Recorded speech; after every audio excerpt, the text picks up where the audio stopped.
Yeah, but basically I eat fruits, vegetables, nuts, seeds, seaweed, sprouts, herbs, superfoods, and fermented foods like sauerkraut. That's my diet. Yeah, Yeah. yeah.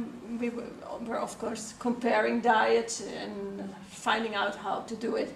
And then Victoria Botenko tells to take half of what you eat in green leaves, but that's not your approach. I think. No, the only way you could ever do that is by buying vegetables that are domesticated. Mm-hmm. Wild vegetables are much too powerful to eat in that quantity. They're probably 10 times more powerful. Yeah, if you have a handful, you have enough. You have enough. Yeah, you have a lot. Now, in the beginning, let's say somebody doesn't know about wild food, they're shopping at a health food store, then it's probably a good idea what Victoria mentions because you're taking in all that green matter. It's highly alkaline, so it's able to buffer the acids and it's able to assist with the cleansing.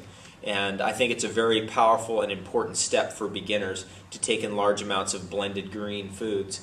Mm-hmm. But then at some point, when you get into balance with acid alkaline, you get so alkaline you can get out of balance. Yeah. So once you get into balance, you need to then delicately play with that balance instead of just having 60 ounces or 3 liters of green vegetables every day. It's just too much. Yeah. And other vegetables like onions and roots, carrots, etc. How do you see the greens compared to the other vegetables? I think greens are more important. Green leafy vegetables are more important because they're generally more deficient in people's diets. Mm-hmm. You'll see that people will eat garlic, but they don't really eat kale. Yeah. People will eat onions, but they don't really eat lettuce.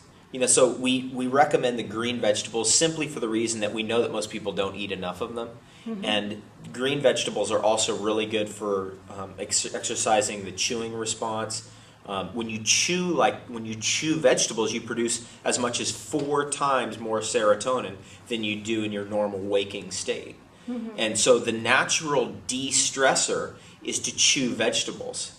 Yes. That's a really good way to deal with stress. Now we've taken that instinct and we've disturbed it, and that's why people overeat potato chips. That chewing effect causes us to become less stressed. Yes, but that brings me to another point, that your ideal diet would be a liquid diet.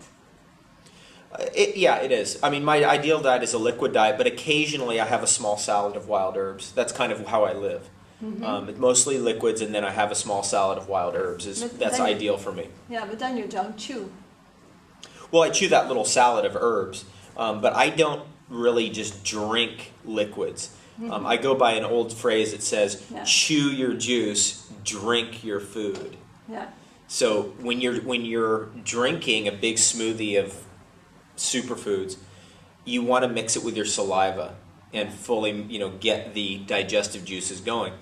And then when you're eating food, you want to make sure you chew as much as you possibly can, as you know. So that's the best way. Yeah.